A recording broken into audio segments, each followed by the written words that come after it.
দেশের দুর্নীতি, দুঃশাসন, সন্ত্রাস, মাদক মুক্ত একটি সুখী সমৃদ্ধ কল্যাণ রাষ্ট্রের স্বপ্নদ্রষ্টা ইসলামী আন্দোলন বাংলাদেশের সংগ্রামী আমির, বাতিলের আতঙ্ক, ছাত্র আন্দোলনের একান্ত সহযোগী এবং অভিভাবক পীর সাহেব হুজুর চরমোনাই মঞ্চে উপবিষ্ট আছেন। ইসলামী আন্দোলনের সংগ্রামী মহাসচিব বিশিষ্ট আলেমে দিন জনাব হযরত মাওলানা ইউনূস আহমদ সাহেব মঞ্চে উপবিষ্ট আছেন। কেন্দ্রীয় নেতৃবৃন্দ ও মহানগর জেলার নেতৃবৃন্দ উপস্থিত আছেন। বীর চট্টলার সংগ্রামী ভাই আমার, আজকে বাংলাদেশের মানুষ আওয়ামী গজব থেকে পরিত্রাণ পেয়েছে। আওয়ামী লীগ একটি গজবের নাম, আওয়ামী লীগ একটা আজবের নাম, আওয়ামী লীগ একটা ঠান্ডা মাথায় গণহত্যাকারীর নাম, আওয়ামী লীগ একটা ধ্বংসের নাম, আওয়ামী লীগ হল গণতন্ত্র হত্যার নাম, মানুষের ভোটাধিকার হত্যার নাম, আওয়ামী লীগ হল শিক্ষার সুষ্ঠু পরিবেশ ধ্বংসের নাম। আজকের যেসব ছাত্র ভাইরা আজকে তার ন্যায্য অধিকার দাবিতে আন্দোলন করেছে, 56% কোটা।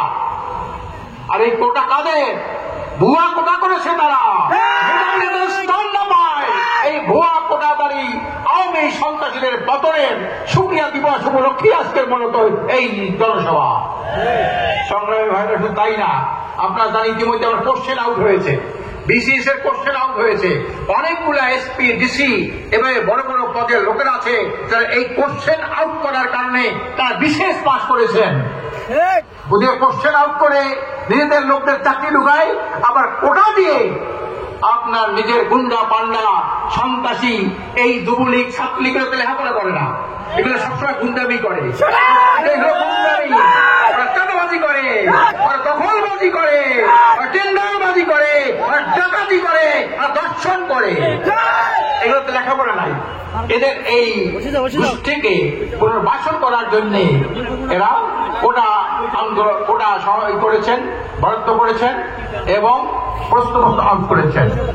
এদেশের মেধা হলো আল্লাহ প্রদত্ত, আল্লাহ প্রদত্ত মেধা হলো আল্লাহ প্রদত্ত।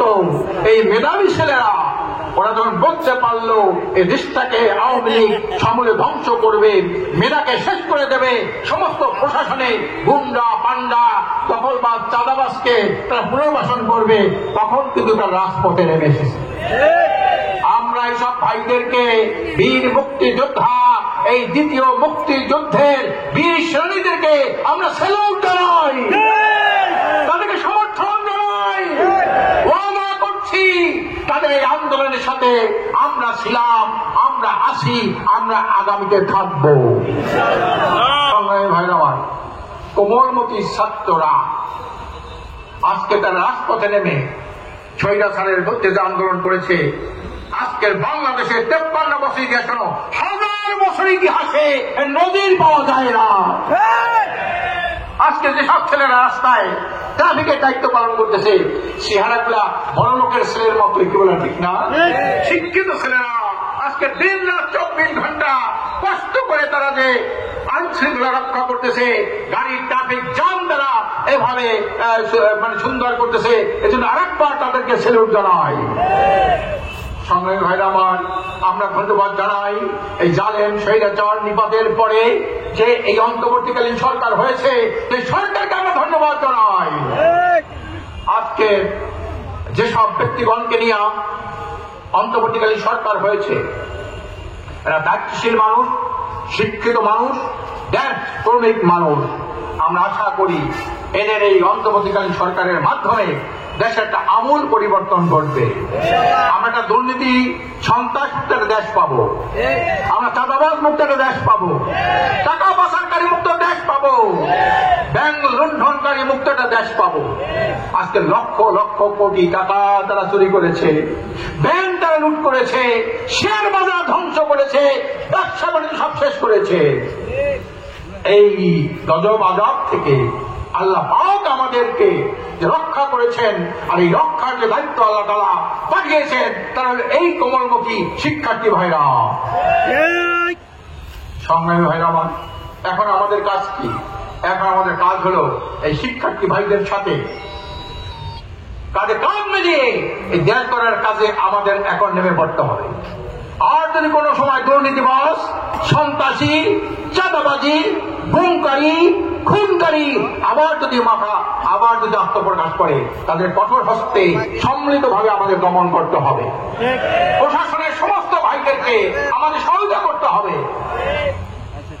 সংগ্রামী ভাইরা আমার, আজকের ইসলামী আন্দোলন বাংলাদেশ এবং এই পুরাপুরি ছাত্র সমাজের সাথে আমাদের একটা আত্মিক সম্পর্ক আছে। ওরা যেমন দুর্নীতিমুক্ত দেশ চাই, আমরা দুর্নীতিমুক্ত দেশ চাই। ওরা যেমন সন্ত্রাসমুক্ত দেশ চাই, আমরা একটা সন্ত্রাসমুক্ত দেশ চাই। ওরা একটা টাকা পাচারকারী মুক্ত দেশ চাই, আমরাও টাকা পাচারকারী দেশ চাই। ওরা যেমন মেধা সত্য চায়, মেধার নেতৃত্ব প্রতিষ্ঠা হোক, প্রশাসনের সমস্ত মেধাবীরা ঢুকুক, আমরাও সেই মেধাবী ছাত্র ভাইদেরকে বলি, তোমরাই এদেশের আগামী দিনের ভবিষ্যৎ, তোমরাই পারবে এই দেশটাকে একটি সুখী সমৃদ্ধ, দুর্নীতি দুঃশাসন মুক্ত একটি সুখী সমৃদ্ধ একটি কল্যাণ রাষ্ট্র প্রতিষ্ঠান, অতন্ত্র প্রহরীর ভূমিকা পালন করতে। আমরা আছি তোমাদের সাথে, পীর সাহেব আছে তোমাদের সাথে। আপনারা জানেন, এই কোটা বিরোধী আন্দোলন যখন প্রথম শুরু হয়, একমাত্র আমাদের আমির বলিষ্ঠ কণ্ঠে তাদের পক্ষে সমর্থন জানিয়েছেন। আমাদের নায়েব আমির বিশেষ সহকারে আজকে শাহবাগে তাদেরকে দিয়ে সমর্থন দিয়েছেন, তাদের সহায়তা করেছেন, তাদের উৎসাহ দিয়েছেন।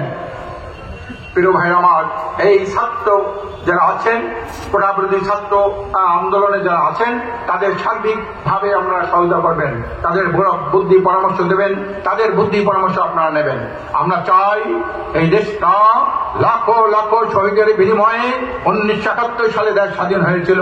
মানুষ আশা করেছিল এই দেশে বোধহয় আর পাকিস্তানি হানাদারের মতো আর খুন গুম হবে না, আর দুর্নীতি হবে না, সন্ত্রাস হবে না, টাকা পাচারকারী হবে না। এই আওয়ামী দুঃশাসন এই দেশের বাঙালির সমস্ত স্বপ্ন সাথে তারা দুঃসাৎ করেছে। এমন কোন অপকর্ম নাই যে অপকর্ম আওয়ামী লীগ করে নাই। এমন কোন খুন গুম আয়না করে যে নির্মম অত্যাচার কোন মানুষ করতে পারে না, ফেরাউনও তাদের কাছে হার মানে। আজকের এই দুঃশাসনের প্রাচিত্য কিন্তু আওয়ামী লীগ পেয়েছে, কি বলেন ঠিক না? আমরা সমস্ত বাঙালি দেশপ্রেমী ইমানদার জনতাকে ঐক্যবদ্ধ হয়ে এদেশের মানুষের অধিকার নিয়ে যারা কোনো ছিনিমিনি খেলতে না পারে এই আহ্বান জানিয়ে, এবং আগামী দিনে এই দেশটাকে একটা সুখী সমৃদ্ধ কল্যাণ রাষ্ট্র প্রতিষ্ঠার জন্য আপনারা অতন্ত্র পরিবারের ভূমিকা পালন করবেন এই আহ্বান জানিয়ে আমি আমার বক্তব্য শেষ করছি। আমা তৌফিকি ইল্লা বিল্লাহ।